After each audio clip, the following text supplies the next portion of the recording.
अरे ऐ खुदा के बंदो, कोई मेरे दिल को ढूंढो, मेरे पास था अभी तो अभी क्या हुआ खुदाया, न कोई गया न आया, तुझे हम्द है खुदाया, तुझे हम्द है खुदाया।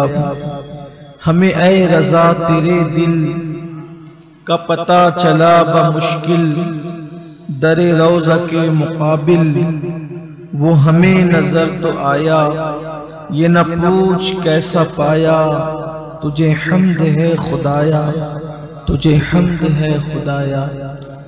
आज की ये महफिल हमारे हफ्तावारी इज्तिमा की महफिल है और इसमें गुज़िश्ता से पेवस्ता हफ्ते ये ऐलान किया गया था, जिस हफ्ते मुसीबतों की हिकमतों पर बयान हुआ था कि आइंदा हफ्ते शुक्र के फजाइल पर और उस पर गुफ्तगू होगी, लेकिन उस हफ्ते ऐन 15 शव्वालुल मुकर्रम होने की वजह से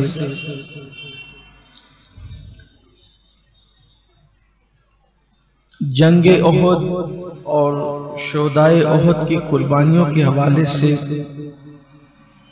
कुछ बातें पेश की गई और आज उस उन्वान पर हम गुफ्तगू करने के लिए हाजिर हैं। शुक्र की बरकतें क्या है, शुक्र की फजीलत क्या है।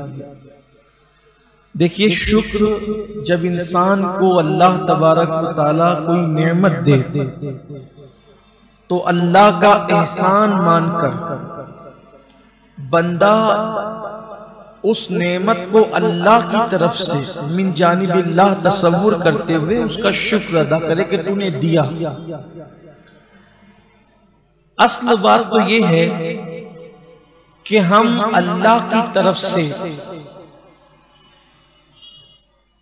किसी भी नेमत के मुस्तहिक नहीं है, हकदार नहीं है, इस एतबार से कि माज़ अल्लाह ये अल्लाह पर लाजिम हो कि वो हमें कोई नेमत दे।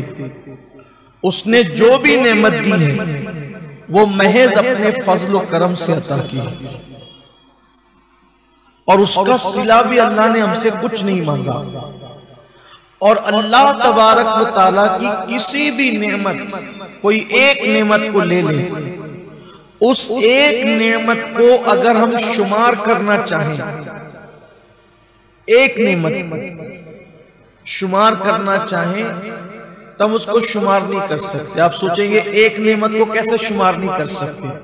उसकी वजह यह है कि एक नेमत के अंदर इतनी नेमतें पोशीदा है कि आप उसको गिनते गिनते थक जाएंगे, लेकिन आप उसको शुमार नहीं कर सकेंगे। एक आसान सी मिसाल, हम में से बहुत सारे अहबाब वो हैं जो खाना खा चुके अभी रात का, कुछ ऐसे हैं जो खाना खाने वाले हैं, कुछ खा चुके, कुछ लोगों को खाना है। एक लुकमा उठाइए। लुकमा किसे कहते हैं? रोटी, सब्जी हो, दाल हो या सालन हो।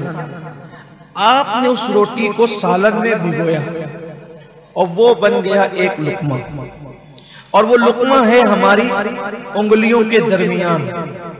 अब ये एक लुकमा जो हमारे हाथ में आया है, अभी मुंह में नहीं गया, इसके साथ कितनी नेमतें शामिल है और चिमटी हुई है, उसका अंदाजा करें।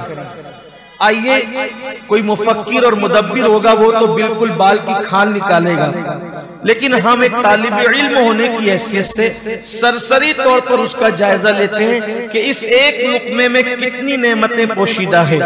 नंबर एक, ये जो लुकमा बना है ये गेहूं से बना है। गेहूं बनने से पहले किन मराहिल से गुजरा है और उसको गुजारा किसने है। लुकमा बनने से पहले ये लुकमा रोटी था, रोटी को किसी के हाथ में बेल कर पकाया, वो हाथ किसने दिए?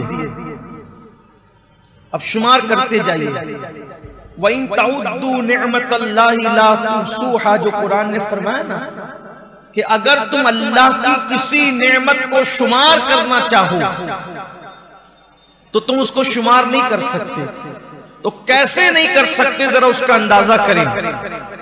ये लुकमा हमारे हाथ में रोटी की शक्ल में आने से पहले, जब ये लुकमा नहीं था, सिर्फ रोटी था, किसी टोकरी में, किसी चंगेरी में पड़ा हुआ था, किसी बर्तन में रखा हुआ था, उसको बनाया किसी हाथ ने, वो हाथ अल्लाह के दिए से।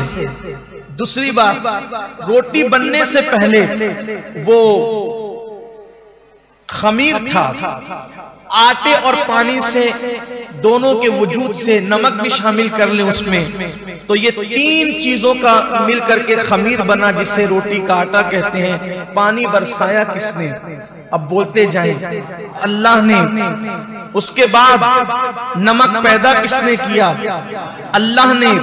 उसके बाद अब इस आटे की तरफ जाएं। ये आटा बनने से पहले ये गेहूं था। ये गेहूं कैसे आया? ये गेहूं कभी बीज था, उस बीज को फिर किसी हाथ ने जमीन में डाला, सर का पसीना पैर से आया। उस वजूद किसान को किसने बनाया? अल्लाह ने। उसको काम से किसने लगाया? अल्लाह ने। उसके दिल में बात किसने डाली? अल्लाह ने। उसके बाद जो आगे आगे बैल चल रहे थे, उसे पैदा किसने किया? अल्लाह ने।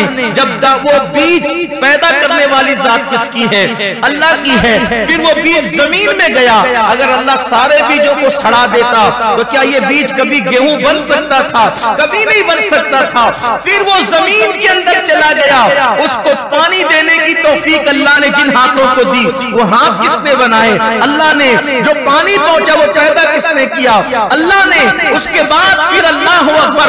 ये तो जाहिरी असबाब थे, लेकिन फिर जमीन चीरने की ताकत उस नन्हे से वजूद को किसने दी? अल्लाह ने। उसके बाद जब उसने आंखें खोली सुबह के वक्त, तो शबनम ने जो है वो उसके वजूद पर अपने वजूद को निसार कर दिया। ये निजाम किसने पैदा किया?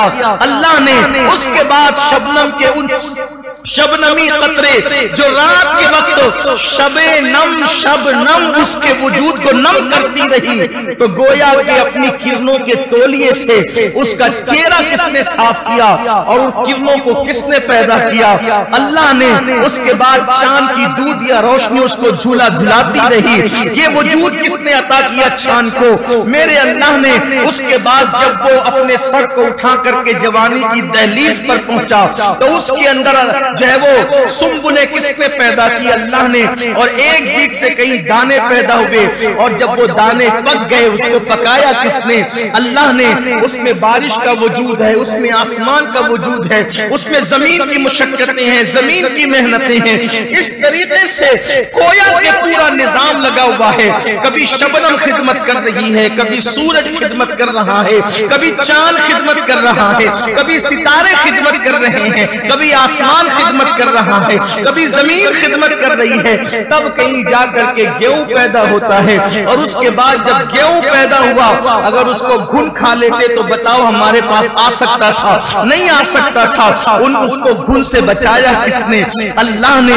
उसके बाद मार्केट में लाने वाले हाथ अल्लाह ने पैदा किए। उसके बाद मार्केट में लाया गया, तो जेब में खरीदने के लिए पैसे दिए किसने? अल्लाह ने। और उसके बाद जब खरीद करके लाए तो अल्लाह अकबर, फिर उसको पिसाया गया। और उसके बाद गोया के एक लुकमा हमारे हाथ में बनकर आया, और कितनी नेमतें उसके पीछे पोशीदा हैं। इसीलिए बंदा अब लुकमा लेकर के बैठा है। अगर मेरा अल्लाह उस हाथ को ही जो है वो नाकाम कर दे, तो क्या वो हाथ मुंह तक के पहुंच सकता है? नहीं पहुंच सकता। चले पहुंच गया, चबाने की ताकत छीन ले, तो क्या वो पेट तक पहुंच सकता है? नहीं पहुंच सकता।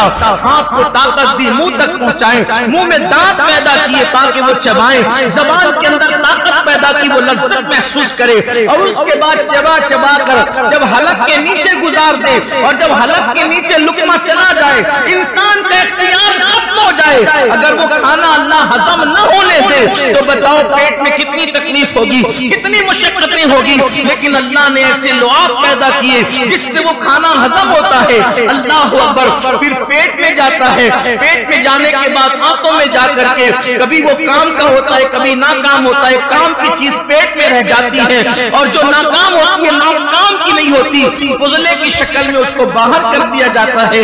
बोलिए ये एक लुकमा है, लेकिन अल्लाह का निजाम कुदरत कैसे काम कर रहा है। कभी हमने गौर किया अल्लाह की नेमतें ये है।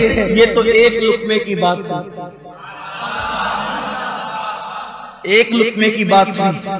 अब बताएं, कपड़े हैं, जिस्म है, बाल है, खाल है, नाक है, जबान है, आंख है, पैर है, माँ बाप है, बीवी है, बच्चे हैं, जमीन है, कारोबार है, जायदाद है, माल है, दौलत है, कुव्वत है, जो वो इज्जत है, वकार है, इल्म है, तकवा है, परहेजगारी है, इबादत की तौफीक है, सारी नेमतें हैं। और इससे बढ़कर दामने मुस्तफा हाथ में। फबी अय्यि आलाइ रब्बिकुमा तुकज़्ज़िबान।